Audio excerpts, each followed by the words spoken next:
Olá, boa noite. Bem-vindos ao Girassol Jornal. Começamos hoje no Mochico e com um acidente de aviação que enlutou famílias. 5 pessoas perderam a vida e em causa esteve mais uma vez a falta de prudência e excesso de velocidade. Cerca de 5 pessoas perderam a vida por volta das 9 horas num acidente de aviação na Estrada Nacional 180, cidade de Luena, nesta quarta-feira. Segundo as testemunhas, o excesso de velocidade esteve na base do incidente. Nós lá estivemos sentados, depois assustamos que o carro já vinha de uma grande velocidade. Na primeira instância bateu no poste aqui de Bitão da Ende, depois de bater no poste da Ende, bateu nesse poste eucalipto. O carro rompe essas pessoas e desta forma que causou as vítimas. Aqui no local, o que confirmamos foram 3 vítimas. Foram 3 vítimas e muitas pessoas feridas. E as que levaram para o hospital, recebemos notícias de que também as 2 também acabaram por morrer. De acordo com a diretora clínica do Hospital Geral do Mochico, alega que dos 3 feridos respiram cuidados médicos intensivos. Recebemos um acidente que ocorreu no bairro Alto Luena. Destes entrados no nosso hospital, foram um total de 8 pacientes. Destes 8 pacientes, 2 foram crianças e os 6 foram adultos. E de lamentar que dos 6 adultos nós tivemos baixa e os 3 que estão no bloco operatório são de cuidado, preocupa-nos bastante. Já foram operados 2, ainda estão sob controle do bloco operatório. Destes 2 perderam os membros inferiores, um de membro esquerdo, o outro de membro direito, infelizmente, de lamentar, e o outro ainda está no bloco operatório. O Departamento de Aviação e Trânsito do Mochico prometeu pronunciar-se nos próximos dias. Girassol Jornal, edição de quarta-feira. Outros destaques: escassez de sangue nos estoques hospitalares e reflexões sobre a cada vez mais notável redução de dadores voluntários no país. Cabine a solução para zonas que enfrentam dificuldades de falta de técnicos especializados de saúde. Sul do país, preocupações regionais juntam em reunião responsáveis governamentais da Huila e Namibe. Polícia Nacional, dia de aniversário, nota geral da população sobre a evolução do serviço prestado. Caso Manjanas, desenvolvimentos e detalhes sobre o que diz o Serviço de Investigação Criminal. Assembleia Nacional, debates e aprovações, lei de antidopagem no desporto passou por unanimidade. Conselho de Ministros, reunião, propostas importantes sobre a vida do país estiveram em análise.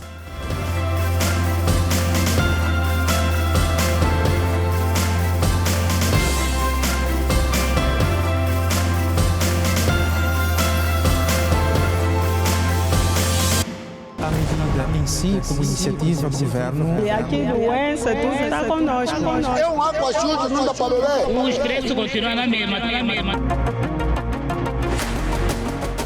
Informação segura na era de um mundo em constantes transformações. Assustamos, pisamos nessa água, nos traz febre, nos traz muitos problemas. Esta básica está muito alto. Reflexões. Uma preocupação por parte do executivo, não é, no sentido de poder repor o poder de compra. Matemática do dia a dia. Quer dizer que quando está chovendo ninguém dorme. Para além da intenção, haja também a vontade política. Contas baseadas na veracidade dos factos. A Angola é o 3º parceiro mais importante a nível da África dos Estados Unidos. O selo da verdade. De segunda a sábado. Girassol Jornal. Outra vez, boa noite. No Zango, o dia ficou marcado por um ato de manifestação e em causa está a alegada ocupação ilegal de um espaço público. Um lugar que, segundo o que soube a Rede Girassol, a população usava para atividades recreativas. A nossa equipa ouviu a Administração Municipal de Viana sobre o assunto. Um suposto invasor de terrenos no Zango 4, no município de Viana, pretende apropriar-se deste espaço para a prática desportiva e construir nele projetos habitacionais, situação que a população discorda. Nós fizemos a gestão do campo no seu todo. Durante esse percurso, houve invasores aqui a fim de fazer interesses próprios. Então, nesse caso, nós como os moradores daqui não concordamos com esta situação. É um dos motivos que fez com que nós tínhamos que ligar a vossa televisão para nos dar esse apoio, para então chegarmos até uma instância superior. Uma vez sabendo que este campo é público e não só benéfico para os adultos, mas sim para os nossos filhos que já estão aqui a crescer desde 2011 para 2024, que são 13 anos que nós já estamos aqui com este campo a fazer as nossas atividades. E estamos desconfortáveis com essa situação, quando aparecem os invasores que têm que fazer uma construção que não tem nada a ver, que não beneficia a população. O campo, que também tem servido para o Campeonato Provincial de Futebol, segundo os moradores, caso seja ocupado, os seus filhos podem seguir caminhos indesejados. Se a gente perder este campo, acredito que a criminalidade aumenta mais, que os nossos filhos não terão tempo para jogar um futebol, terão mais tempo para fumar uma lhamba, beber uma cerveja, aqueles bestas, aqueles pacotes que fazem mal. Então nós não queremos que isso aconteça. Nós queremos que o campo permaneça para que eles tenham uma distração que lhes acompanhe a vida social. Chega a ser até desumano tirarem um espaço do gênero nessa população, porque é um futuro que nós estamos, são vários futuros que nós estamos a prejudicar. Tanto esses miúdos que aqui à minha atrás estão a jogar, tanto os nossos dia a dia como jovens, porque nós ainda somos jovens, praticamos desporto. Então vem N pessoas, não podemos chamar grupo, isso é quadrilha, que vem dizer que são dono do campo da noite para o dia. É de lamentar. Nossa provincial, a equipe é mesmo essa que está aqui, os brilhantes, se eu não tiver em erro. Ainda no domingo, agora, teve um jogo que se passou aqui do provincial, do conhecimento da Federação Nacional de Futebol, que aqui passa-se um campeonato. Segundo ainda os habitantes, não se trata apenas de um espaço que o alegado invasor pretende apoderar-se. Eles acabam de comprar o espaço através da administração, iniciam as obras e essas obras não terminam. E depois nós sabemos qual é a finalidade dessas obras, que acabam de ficar conforme estão a ver. As obras estão aí todas paralisadas. A nossa reportagem contactou a Administração Municipal de Viana para mais esclarecimentos sobre o assunto, mas não fomos bem-sucedidos. E na província de Cabinda, algumas localidades que enfrentavam dificuldades de falta de técnicos especializados de saúde têm agora o problema resolvido. O Governo Provincial indicou técnicos que vão de hoje em diante assistir a população em algumas destas zonas. São médicos e enfermeiros. Os hospitais de Cabinda ficam mais reforçados com a chegada de novos técnicos especializados em diversas áreas de saúde pública. São no total 10 técnicos que serão distribuídos em diversos hospitais sediados na província. Os técnicos que receberam os seus certificados de formação pós-média garantem colocar na prática todos os conhecimentos adquiridos para o bem da saúde das populações. Vem por via desta moção expressar os seus mais profundos agradecimentos ao Governo Provincial de Cabinda pela aposta e pela preocupação na formação dos técnicos de saúde, tendo em vista uma melhor resposta assistencial às nossas populações. Nos comprometemos a dar o nosso melhor, colocando em prática os conhecimentos adquiridos a favor da nossa população. O secretário provincial da Saúde, Ruben Buco, assegurou que o objetivo é capacitar cada vez mais quadros de saúde para que possa existir um sistema humanizado no setor. Para além dos técnicos já referenciados, estão também de regresso à província 2 médicos especialistas em pediatria, formação essa ocorrida a nível do nosso país, Angola, na grande unidade de referência, unidade pediátrica do nosso país, David Bernardino. O nosso apelo vai no sentido de incentivar e apoiar os técnicos a frequentar o referido curso a fim de adquirirem mais conhecimentos que possa qualificá-los como especialistas capazes de contribuir de forma positiva na prestação de cuidados de saúde com eficiência nas diversas unidades sanitárias na província. A governadora provincial de Cabinda, Mara Quiosa, acredita nas capacidades profissionais dos técnicos, por isso pede muita proatividade no exercício das suas atividades. Estamos convictos de que a formação por vós concluída representa uma mais-valia para a nossa província, constituindo ao mesmo tempo uma responsabilidade acrescida às vossas atribuições, em relação às melhorias que todos pretendemos e estamos a alcançar para satisfazer de forma plena as necessidades dos utentes e continuar a elevar os padrões de um atendimento humanizado e eficiente. Os técnicos estarão nos hospitais dos municípios de Cabinda e Bucuzal. Está cada vez mais escasso o sangue nos estoques dos bancos das principais unidades hospitalares. O problema evolui para proporções alarmantes. Está igualmente relacionado à redução significativa de dadores no mercado. A média de doação é atualmente uma das mais baixas que se tem registro. 80% das transfusões de sangue no país são garantidas por doações familiares e 17% doações voluntárias. Esta realidade contraria as recomendações da Organização Mundial da Saúde, que aponta a doação voluntária como a mais segura. Alguns munícipes afirmam que já fizeram a doação de sangue, sobretudo para salvar a vida de um familiar. A primeira vez que eu fiz a doação de sangue, dei no meu sobrinho.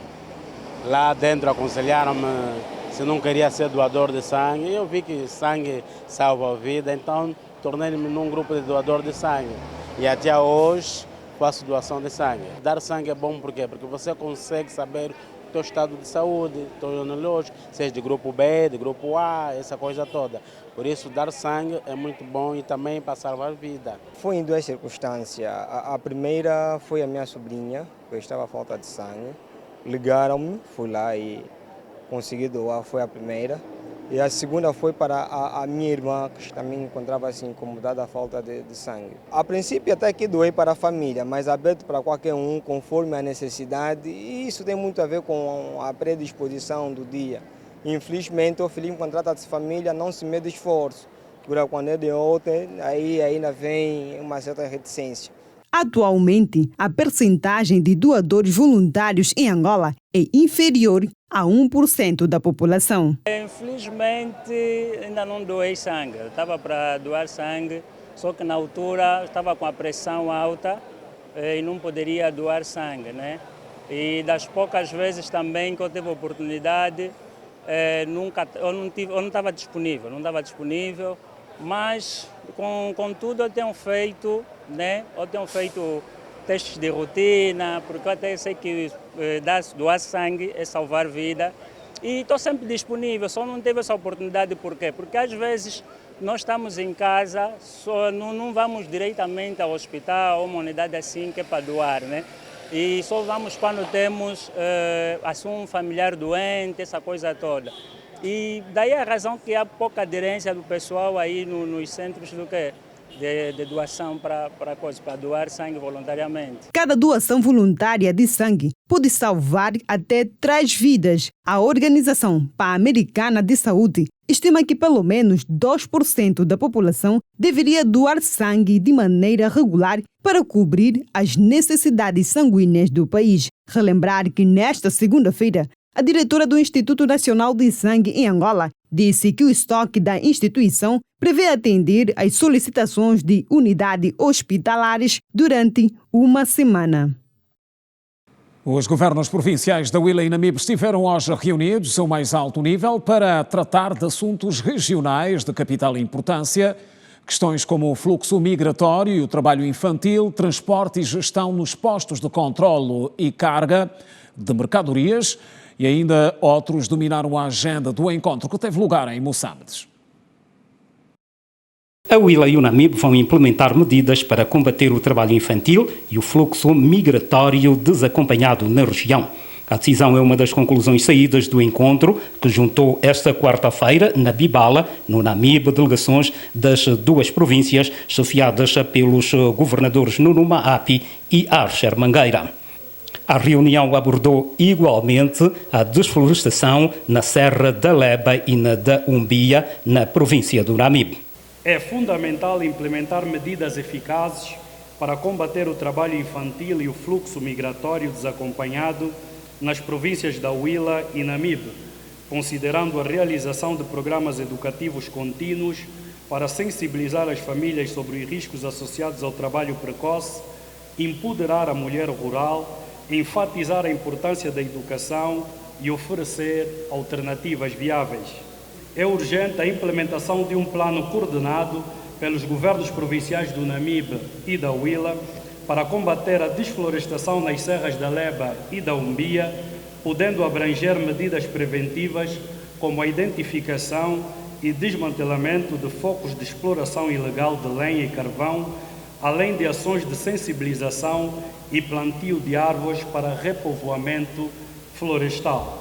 Para os dois governantes, o encontro atingiu os objetivos preconizados e passam a partir de agora a ser regulares. E encontramos aqui formas de também trabalhar em conjunto para colmatar situações que são delicadas, algumas até graves, e também aproveitamos a oportunidade para desenhar já outros temas relacionados com o desenvolvimento das duas províncias, com a problemática da gestão da seca, que certamente abordaremos numa próxima oportunidade.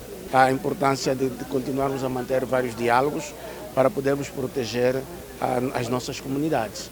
E são esses pontos que nós trocamos aqui, principalmente a questão a residir na Serra da Leba e na Serra da Umbia, e também aquelas crianças que estão a ser transportadas, umas por autorização de seus próprios encarregados, mas para virem fazer trabalhos com idades ainda não aceitáveis. E são esses pontos que nós tratamos e também tratar estratégias conjuntas para termos um roteiro turístico entre as duas províncias.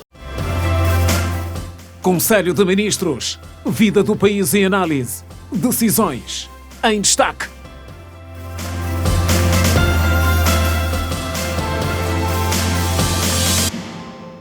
É para ver ainda ao longo deste jornal. E agora estão de volta ao conforto familiar a mulher e os filhos de Gelson Manuel Quintas, também conhecido como Mangenas. O Serviço de Investigação Criminal fez hoje novos pronunciamentos sobre o caso. A mulher e filhos de Gelson Emanuel Quintas, também conhecido por Mangenas, regressaram hoje ao conforto familiar depois de alguns dias sob custódia do Serviço de Investigação Criminal. Até o momento está tudo bem com a família, a viagem correu bem e a família espera que as autoridades resolvam a situação com máxima urgência. Espero que as coisas estejam ultrapassadas, estejam resolvidas. Quero viver na tranquilidade como uma cidadã angolana merece. Temos um pedido de asilo em Moçambique e a nossa situação nunca foi definida pelas autoridades moçambicanas. Entretanto, Mangenas, como é conhecido pelo público, continua detido sob acusação dos crimes de calúnia e difamação, ultraje ao Estado, símbolos e órgãos de soberania. O acusado vivia em Moçambique há um ano, onde se refugiou por alegada perseguição. Foi detido na sequência da sua expulsão administrativa pelas autoridades moçambicanas por entrada e permanência ilegal naquele país. Dessa expulsão resulta a sua interdição e da sua família por um período de 10 anos que ele não pode entrar em território moçambicano. Quanto à sua família, portanto, estamos a falar aqui da esposa e dos 2 filhos menores, tanto estão agora a ser entregues à família por via também de representação de uma congregação religiosa que foi sua opção e, portanto, vai reintegrar-se ao seio familiar para continuar então a sua vida. Quanto às acusações proferidas por Gelson Quintas nas redes sociais sobre a envolvência de autoridades angolanas em diversos crimes, o Serviço de Investigação Criminal esclarece o seguinte. O SIC levantou, despoletou os competentes inquéritos em relação da matéria e, naturalmente, não foram, pelo menos naquilo e na forma como foram apresentadas as preocupações ou as denúncias públicas, não se conseguiu apurar os dados que foram apresentados como denúncia.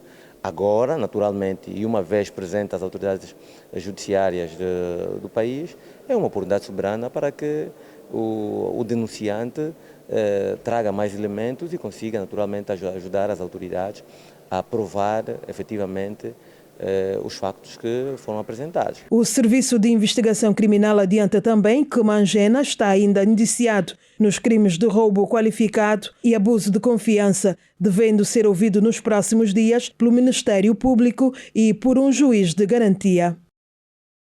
E em dia de mais um aniversário da Polícia Nacional, não passam despercebidas felicitações e também reações sobre o serviço que tem sido prestado pela corporação a todos os níveis. De forma geral, o que os munícipes pensam é que a polícia melhorou bastante na sua forma de atuação, apesar de alguns excessos que ainda se verificam. A população diz também que é necessário modernizar a corporação.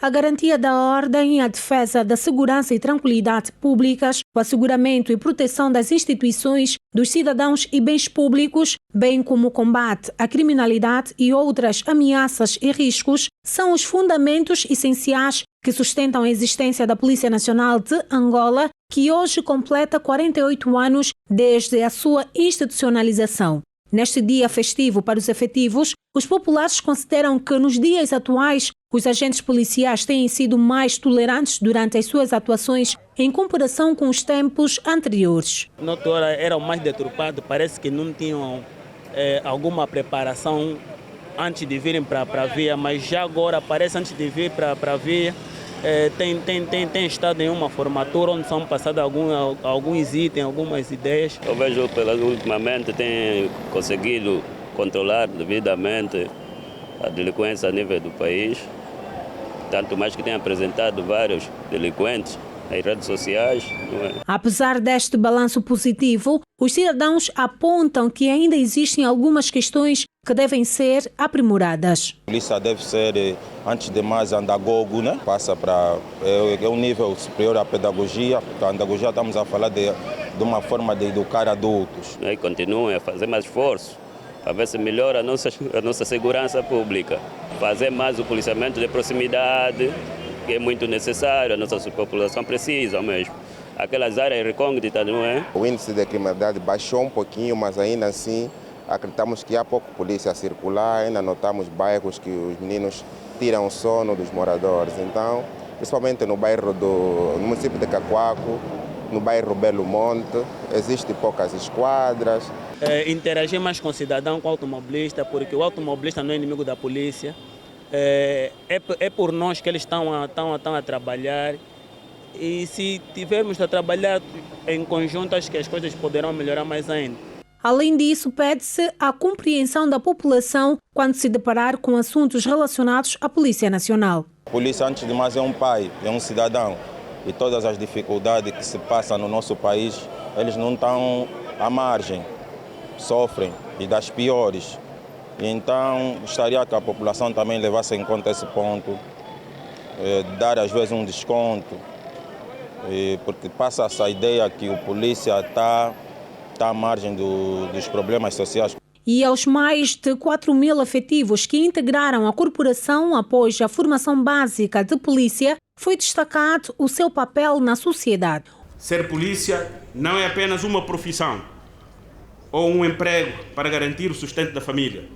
Ser polícia é também uma missão, das mais nobres que existem. Quero expressar o meu reconhecimento a todos os oficiais, subchefes, agentes e trabalhadores civis pelo esforço despendido e a prontidão demonstrada no cumprimento das missões.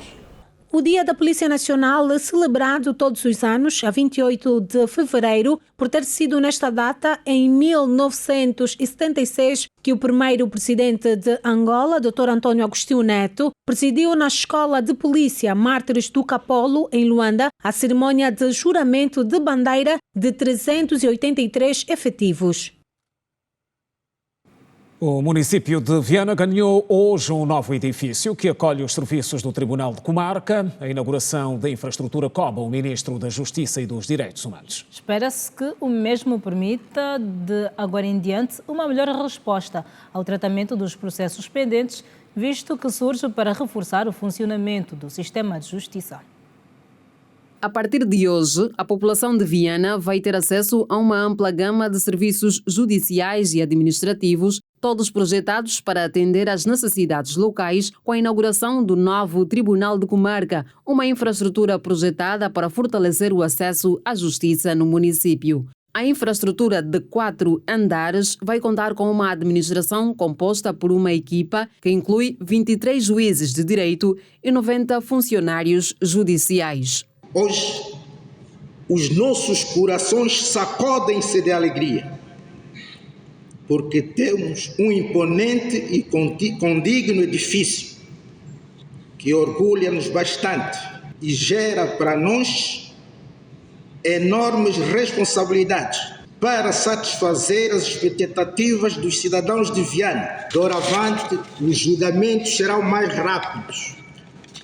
As pessoas terão serviços, atendimentos e acomodações de melhor qualidade. Estão reunidas as condições para todos nós. O novo braço de Justiça de Viana vai trazer, junto da população, serviços como julgamento de processos civis e criminais, consulta jurídica, mediação e conciliação, dentre outros serviços, além da melhoria do ambiente de trabalho dos funcionários. Depois dos furtos, roubos, homicídio, a seguir está os conflitos de burla de terrenos e invasões também, para além das burlas, invasões a terrenos ou aos prédios rústicos. É muito acentuado neste município. Este é o primeiro tribunal de comarca construído no país após a independência. É também considerado o mais moderno de todo o país, que, segundo os juízes de direito do município de Viana, a sua construção enquadra-se nos termos da nova legislação em vigor. E não tínhamos as condições que hoje vocês podem ver,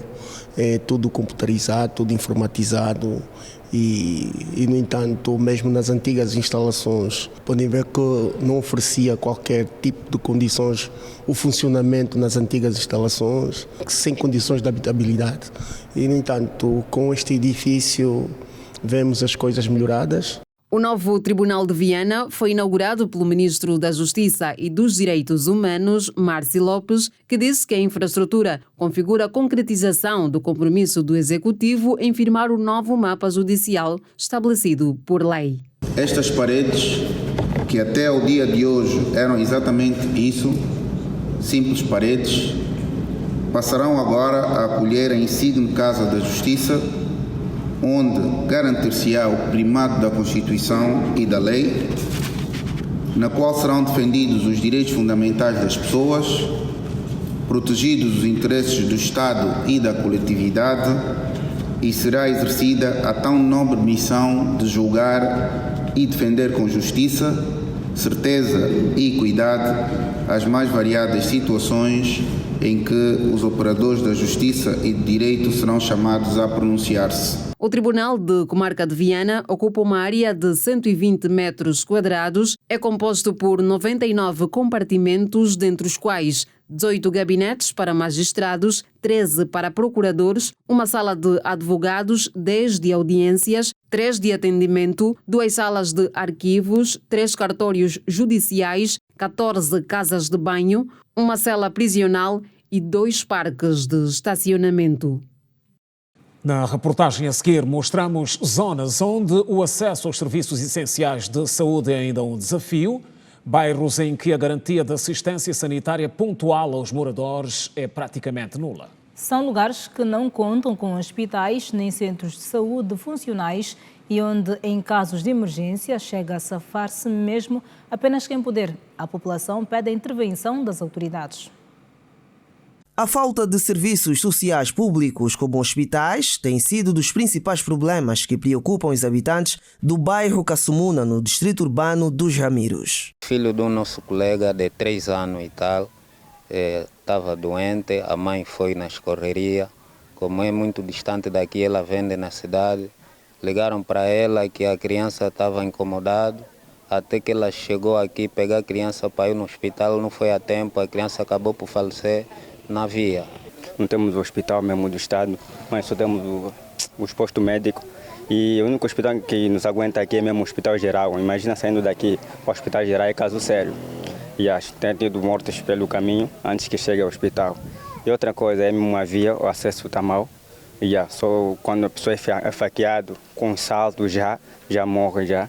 E logo de princípio. É por esses veículos que os moradores dos bairros Macuia e ainda Kassumuna 2, no distrito urbano dos Ramiros, são transportados. As vias aqui são completamente degradadas e para se chegar até a uma unidade hospitalar, os pacientes passam 2 a 3 horas, o que complica a saúde de quem lá vai. E foram precisamente entre 2 a 3 horas para chegar até a unidade hospitalar municipal de Talatona, onde Luciana Nunes foi prontamente assistida. Entretanto, a Comissão de Moradores do bairro Kassumuna pede a intervenção das autoridades. Está com paludismo e o princípio de malária. Desde quando? Já está assim há 2 dias atrás. Ontem já estávamos no hospital da vila, não faziam análise, só nos deram receita. Vemos em casa, ontem à noite deu mais uma recaída. Ficou a convulsar até esta hora desse dia. Assim estamos a voltar de novo lá. Que é para poder eles fazer pelo menos uma coisa, se para internar, porque já não estão mais aguentando essa situação. A maior preocupação aqui do nosso povo é a questão de saúde. Não temos como locomover, os hospitais estão distantes. As nossas estradas estão degradadas, de maneira que os táxis são difíceis e quando acontece um acidente à noite não temos como socorrer e às vezes o paciente acaba por morrer. Daqui para o Hospital do Camama pode nos custar 4 horas de andamento. Tu tem que sair mais cedo, 3 horas da manhã, tem que estar já de pé. Nesta altura, segundo os moradores, urge a necessidade de se construir um centro de saúde de referência na comunidade e resolver o problema das vias de acesso.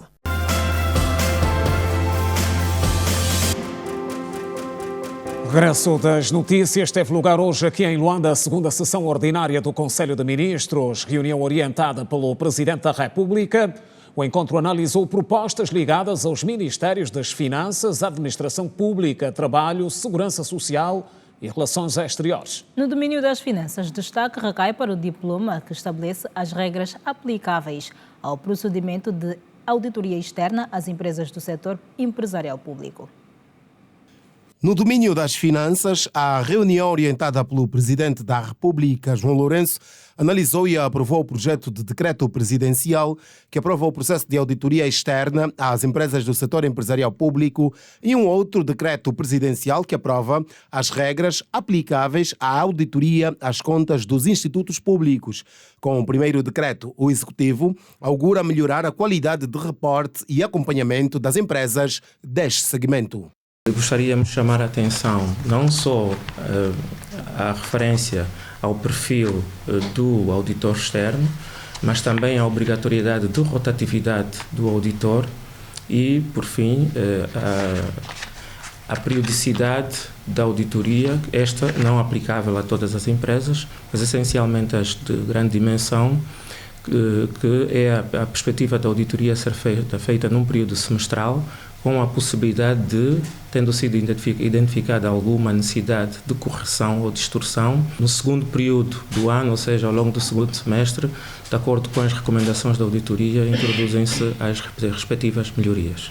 Um documento elaborado pelo Ministério das Finanças e que se fundamenta na criação de regras aplicáveis à auditoria às contas dos institutos públicos visa fortalecer a transparência, a responsabilidade e a integridade do setor público, como explicou Miguel Freire, o diretor do Gabinete Jurídico do Ministério das Finanças. Não havia, pelo menos no quadro legal, a obrigatoriedade dos institutos estarem submetidos à auditoria externa. Passam agora, com a aprovação desta iniciativa, a estarem vinculadas ou à necessidade de sujeitarem-se à auditoria externa. O processo de seleção corre por observância às regras da contratação pública. Também há a obrigatoriedade destes auditores estarem submetidos a uma rotatividade, não sendo superior a 4 anos. O Ministério da Administração Pública, Trabalho e Segurança Social levou para a reunião um projeto de decreto presidencial que estabelece os procedimentos a observar no recrutamento e seleção de candidatos à administração pública. Com este procedimento, no âmbito daquilo que já tem sido a entidade recrutadora e as plataformas tecnológicas que a suportam, vem trazer mais simplicidade administrativa e vem também colmatar as grandes preocupações que durante todo este tempo a administração pública tem sido conotada com a falta de transparência, corrupção e, acima de tudo, boas práticas ligadas à admissão dos funcionários públicos. O Conselho de Ministros decidiu, igualmente, nesta quarta-feira, remeter à Assembleia Nacional à Convenção Internacional para a Proteção de Todas as Pessoas contra o Desaparecimento Forçado. O diploma tutelado pelo Ministério das Relações Exteriores pretende ainda combater a impunidade para o crime de desaparecimento forçado, permitindo o uso da jurisdição universal para investigar, processar e punir os infratores. O Conselho de Ministros aprovou a adesão de Angola às convenções relativas à segurança social, segurança e saúde no trabalho, destinados a prevenir acidentes laborais e a instituir serviços de assistência para todos os trabalhadores. Na mesma sessão, orientada pelo Presidente da República, foi ainda aprovada a adesão às convenções do trabalho marítimo, à política de emprego, sobre o trabalho doméstico e a violência e assédio no trabalho, no quadro da execução das normas internacionais do trabalho. Ainda hoje, o Presidente da República recebeu no Palácio o Presidente do Parlamento cubano, com quem abordou vários assuntos. Que passam pelo plano de comemoração dos 50 anos de independência de Angola e a cooperação entre os dois Estados. O Presidente da República, João Lourenço, recebeu em audiência o Presidente da Assembleia Nacional da República de Cuba, Juan Hernández. Durante o encontro, discutiram os planos para as comemorações dos 50 anos de independência nacional, agendadas para o próximo ano, em que ambos os países vão coordenar eventos festivos ao longo de 2025. Como um país herdeiro das tradições africanas. Como um país herdeiro das tradições africanas. Donde se festeja del nacimiento a la muerte. Desde o nascimento hasta a morte. Pues en la vida de nuestras relaciones diplomáticas. Porque na vida das nossas relações diplomáticas. Hemos decidido celebrar. Decidimos celebrar. En el 2025. En 2025. De enero a diciembre. De janeiro a dezembro. Esas 5 fructíferas décadas. De vínculos oficiales entre nuestros dos países. Oficiais entre ambos os países. Mucho cariño ha sido transmitido en ambas direcciones. A los gobiernos, pueblos y a los parlamentos de Angola y de Cuba. Além disso, foi abordado o fortalecimento da cooperação bilateral nas áreas da saúde e educação entre Angola e Cuba. En los últimos tiempos, incluso a partir de la visita del presidente de Cuba el pasado año, hay nuevas áreas, por supuesto, que se han identificado. En el caso de Cuba, por ejemplo, el desarrollo de la industria biotecnológica y biofarmacéutica, para lo cual ambas partes estamos en conversaciones para establecer los principios, las bases y tratar de concretar iniciativas en este sector. Por supuesto, los tradicionales como educación, salud, construcción, recursos hidráulicos, continuarán siendo sectores que permanecen dentro de la agenda bilateral de nuestros dos países.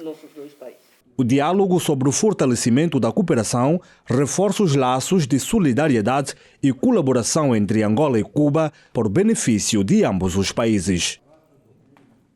A Assembleia Nacional aprovou hoje por unanimidade a lei da antidopagem no desporto. Os deputados aprovaram igualmente, na generalidade, a proposta de lei da nova divisão político-administrativa do país. A lei da antidopagem no desporto passa no crivo da Assembleia Nacional na votação final global, com 174 votos a favor, nenhum contra e nenhuma abstenção. A lei foi aprovada em caráter de urgência e, a partir de agora, os desportistas não devem ser previamente avisados da realização do controlo de dopagem, nos termos da lei e dos regulamentos aplicáveis. A proposta de lei antidopagem no desporto foi requerida em processo de urgência pelo Presidente da República enquanto titular do Poder Executivo, nos termos das disposições conjugadas do número 1 do artigo 173 da Constituição da República de Angola e dos artigos 119, 280 e número 1 do artigo 281, todos do Regimento da Assembleia Nacional. O nosso voto favorável também vai no sentido de manifestarmos a nossa preocupação com a saúde dos atletas e com o bom nome do desporto angolano. O parlamentar da UNITA votou a favor da lei antidoping por entender que a mesma é essencial para a garantia da confiança no desporto, da proteção da saúde dos nossos atletas e, por último, mas não menos importante, na promoção de um ambiente competitivo, justo, ético e transparente. O grupo parlamentar do MPLA votou a favor por entender que o doping é uma ameaça séria para o mundo desportivo e da saúde dos seus praticantes, quer do desporto de alta competição e de alto rendimento ou desporto de recreação. Vai contra os princípios fundamentais de fair play, a justiça, a honestidade, a responsabilidade e a benevolência. Com a aprovação desta lei, foi dado o último passo antes da sua publicação em Diário da República. E o que se espera agora é que seja publicada até o dia 12 de março. Primeiro foi aprovada na especialidade, discutimos, integramos a AMA no processo de análise do nosso projeto e conformámo-lo com aquilo que são as regras internacionais. O texto foi agora aprovado na generalidade. Temos que trabalhar para a sua publicação e continuar a trabalhar com a AMA para levantar todos os impedimentos que foram postos até agora. O que se impediu foi o uso dos símbolos nacionais. Nós não estamos suspensos de nenhuma competição. Vamos agora conformar e levantar isso até dia 12. É a data que a própria OADA indicou. A reunião plenária extraordinária na Casa das Leis ficou marcada também com a aprovação final global da Lei Orgânica dos Tribunais da Relação e da Lei sobre a Mineração de Criptomoedas e ainda com a discussão e votação na generalidade da proposta de lei sobre a divisão político-administrativa. O crédito bruto no setor não financeiro em janeiro do presente ano registrou um aumento a comparar com o mesmo período do ano passado. E um aumento avaliado em 1,3 mil milhões de kwanzas. O endividamento do setor privado também aumentou. O crédito bruto ao setor não financeiro em janeiro de 2024 cifrou-se em 6,1 bilhões de kwanzas, tendo registrado um aumento de cerca de 1,3 bilhões de kwanza no período homólogo, sendo que 88,65 representava o endividamento do setor privado e 11,35 o do setor público. O endividamento do setor público não financeiro totalizou 681,78 mil milhões de kwanzas, dos quais 49,30% referentes à administração pública e 50,70% às empresas públicas. O primeiro lado tem a ver com o lado real da economia, que consiste no conjunto dos setores produtivos dentro de um sistema econômico. O oposto disso é o setor financeiro, que se compõe, como o próprio nome indica, não é, do conjunto de instituições que não desenvolvem atividades de geração de bens, e sim de geração de serviços voltados ao sistema financeiro, tanto em termos de concessão de crédito, tanto em termos de transações cambiais e demais atividades financeiras. Do lado real da economia, nós vamos encontrar, por exemplo, o setor da indústria de transformação, vamos encontrar o setor da agricultura, o setor de pescas, o setor de extração de recursos minerais, de extração de recursos petrolíferos, ou seja, tudo que envolve a produção de bens tangíveis que se pode, portanto, tocar em termos corpóreos, constitui o setor real da economia. E o oposto disso, como fiz referência há pouco tempo, temos o setor financeiro que presta serviços voltados ao sistema monetário e é um setor que tem como entidade reguladora o Banco Central, ou normalmente os bancos centrais.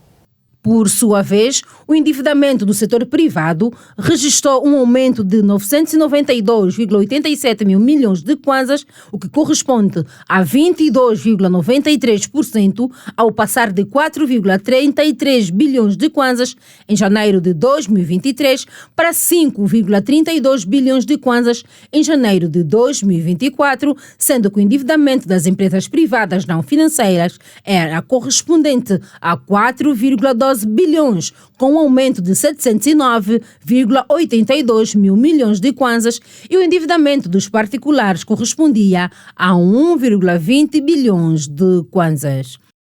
Segundo dados do Banco Nacional de Angola, o crédito bruto alocado ao setor real da economia para o ano de 2024, no mês de janeiro, teve um incremento de 8% para a indústria extrativa, a indústria transformadora, agricultura, pesca, florestas.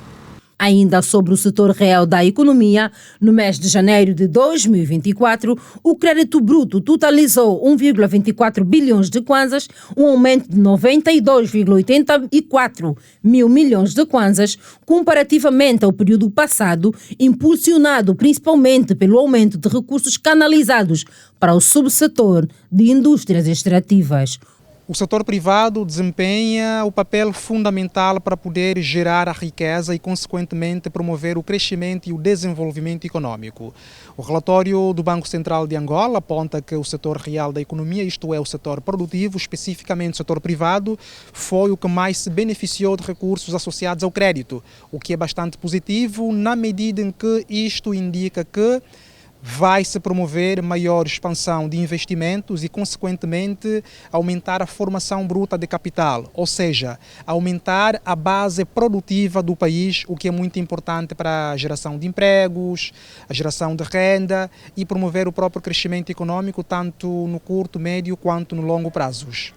O total do crédito vigente concedido no âmbito do aviso número 10/2022 do Banco Nacional de Angola para o fomento do setor real totalizou 969,16 mil milhões de kwanzas, o que corresponde a 78,6% do total de crédito concedido ao setor real e 16,76% da carteira de crédito bruto do sistema bancário. Angola participa hoje e amanhã na primeira reunião de ministros das Finanças e governadores dos bancos centrais do G20, com uma delegação chefiada pela ministra das Finanças, Vera Daves de Sousa. A reunião deve analisar assuntos ligados às experiências nacionais e da cooperação internacional nas políticas econômicas. Angola participa hoje e amanhã, na cidade de São Paulo, Brasil, na primeira reunião dos ministros das Finanças e governadores dos bancos centrais do G20 para a análise de assuntos ligados ao papel das experiências nacionais e da cooperação internacional nas políticas econômicas. A delegação angolana vai ser chefiada pela ministra das Finanças, Vera Daves. Os ministros das Finanças e governadores dos bancos centrais do G20 vão discutir assuntos ligados ao papel das experiências nacionais, da cooperação internacional das políticas econômicas para resolver a desigualdade, perspectivas do crescimento econômico global, inflação, emprego e estabilidade financeira, tributação internacional para o século XXI e o multilateral e o papel da dívida global e das finanças para o desenvolvimento. O programa de trabalho prevê ainda a realização de uma reunião ministerial África G20. A agenda da delegação angolana contempla ainda reuniões bilaterais ao nível da ministra das Finanças com o seu homólogo do Brasil, Fernando Haddad, e com o subsecretário do Departamento do Tesouro americano, Jay Chambag, de modo a abordar assuntos do quadro de cooperação bilateral e multilateral. Ao assumir a presidência da organização, o Brasil anunciou convidar 8 países não-membros para participar de reuniões de especialidade e cúpulas do seu programa de trabalho, nomeadamente Angola, Egito, Nigéria, Espanha, Portugal, Noruega, Emirados Árabes Unidos e Singapura, ventilando assim um realinhamento da política externa brasileira com a agenda dos outros países em desenvolvimento. O Brasil focaliza a sua presidência em 3 prioridades: inclusão social e combate contra a fome e a pobreza, transição energética e desenvolvimento sustentável e a reforma das instituições de governação global. Ainda fora de portas, passamos rapidamente pela Coreia do Sul. Janete. O país exatamente tem a taxa de natalidade em queda e as contas que se fazem até 2050 não são positivas. A taxa de fertilidade da Coreia do Sul atualmente é a mais baixa do mundo. O número de recém-nascidos em 2023 foi de 230 mil, o que representa uma queda de 19.200 nascimentos, uma redução de 7% em relação ao ano anterior. O governo projetou que a taxa de fertilidade deverá cair ainda mais em 2024. A crise demográfica do país tornou-se o principal risco para o crescimento econômico e para o sistema de segurança social da população de 500 milhões de habitantes. A justificativa é que as mulheres estão mais preocupadas com o avanço profissional do que e menos interessadas com o gasto financeiro que é ter um filho. A professora de uma universidade feminina, Jongin Jansion, disse que ter um filho está na sua lista, mas há janelas para promoções que quer alcançá-las, porque trabalhar 2 ou 3 dias por semana não leva a lugar nenhum nas empresas coreanas. Antes das eleições de abril, os principais partidos políticos da Coreia do Sul prometeram mais habitação pública e empréstimos mais fáceis para encorajar a natalidade, com o objetivo de acalmar os receios de extinção nacional à medida que as taxas de fertilidade descem. Cooperação político-partidária na sede do MPLA. O dia foi marcado hoje por audiências. A vice-presidente do partido recebeu várias individualidades, entre as quais Juan Hernández, membro do Bureau Político do Partido Comunista Cubano. A vice-presidente do MPLA, Luísa Damião, recebeu em audiência nesta quarta-feira Juan Hernández, presidente da Assembleia Nacional Popular e presidente do Conselho de Estado e membro do Bureau Político do Partido Comunista de Cuba. De acordo com o embaixador de Cuba em Angola, que esteve presente, o encontro serviu para estreitar os laços históricos partidários. La satisfacción, el presidente Esteban Lasso de la Asamblea Nacional expresó a la camarada Luisa de Pedro que la satisfacción por el fortalecimiento de las relaciones entre ambos partidos, entre el Partido Comunista de Cuba y el partido del MPLA. Le agradeció la permanente solidaridad hacia el pueblo de Cuba. Por outro lado, o representante de Cuba em Angola reconheceu que a relação entre os 2 Estados vem de longa data e deve ser reforçada cada vez mais. Su Excelencia el Presidente Esteban Lasso Hernández realiza una visita oficial a la República de Angola para cumplir una invitación que se le fue realizada por Su Excelencia la señora Carolina Cerqueira, la presidenta de la Asamblea Nacional. Angola e Cuba mantêm relações de cooperação nos domínios da segurança, educação, saúde, transportes, obras públicas, petróleo, desportos, cultura, turismo e agricultura. Fechamos com reflexões no quadro Dúvidas e Certezas. É assim todas as quartas-feiras. Hoje olhamos para o desafio da urbanização à luz dos planos diretórios. Até porque Luanda é uma das cidades do país mais afetadas no que diz respeito às construções desordenadas. É com Alberto Capitão.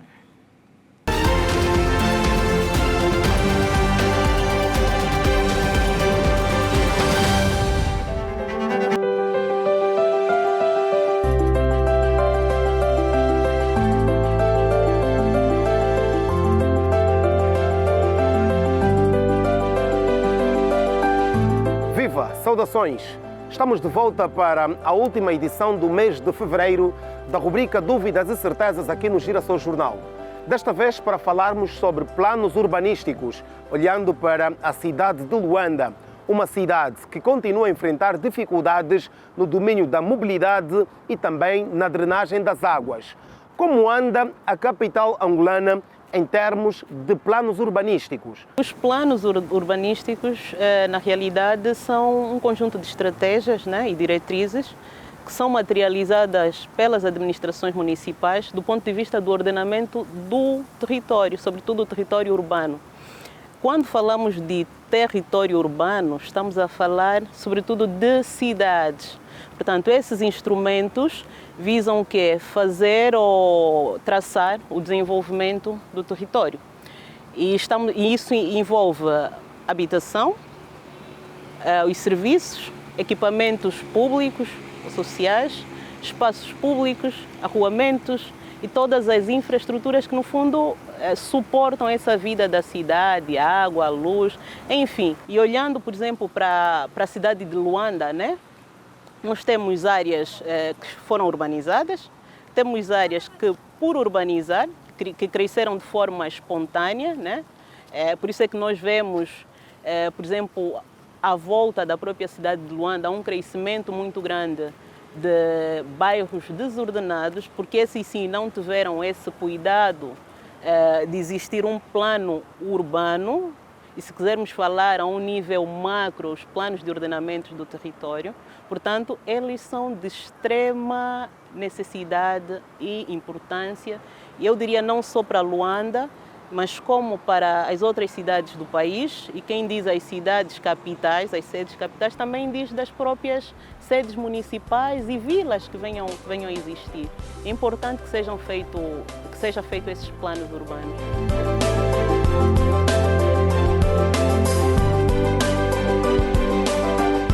Não se pode falar de um plano urbanístico funcional sem este ter em conta a sustentabilidade da cidade e principalmente a criação de espaços verdes e espaços de lazer.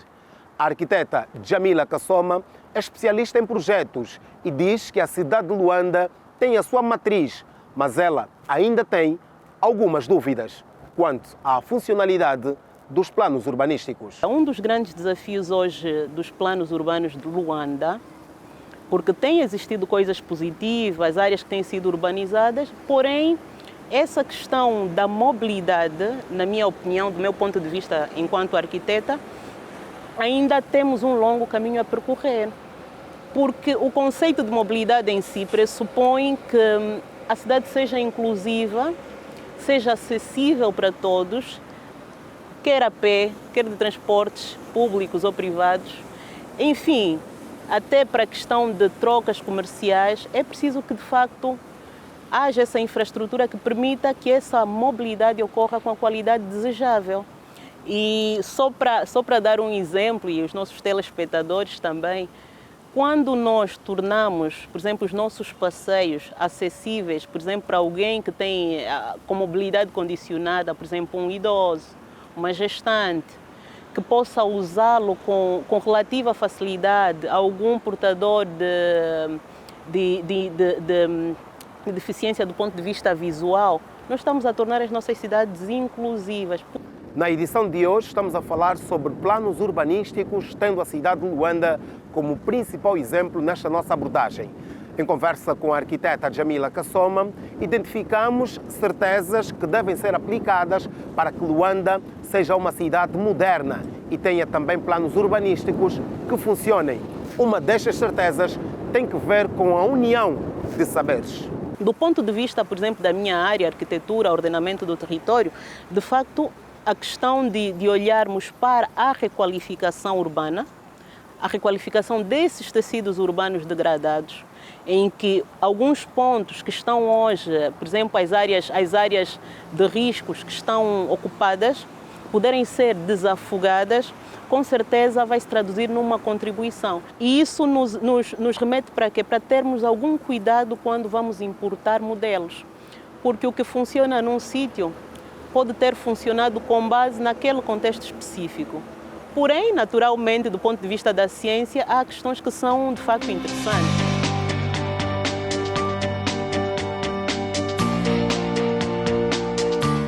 Hoje olhamos para planos urbanísticos e tivemos a cidade de Luanda como exemplo desta nossa abordagem. Afinal de contas, ficamos a saber que a cidade de Luanda tem tudo para dar certo.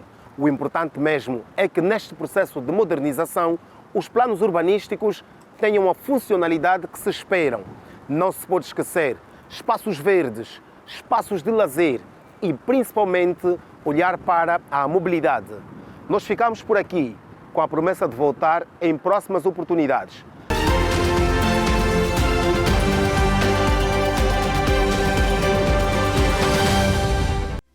Dúvidas e certezas em mais uma presença. Exatamente, e assim terminamos a edição de quarta-feira do Girassol Jornal. É sempre um prazer contar consigo. O jornal volta amanhã, à mesma hora, 19h45. Obrigada pela companhia de sempre. Estamos juntos até amanhã. Boa noite.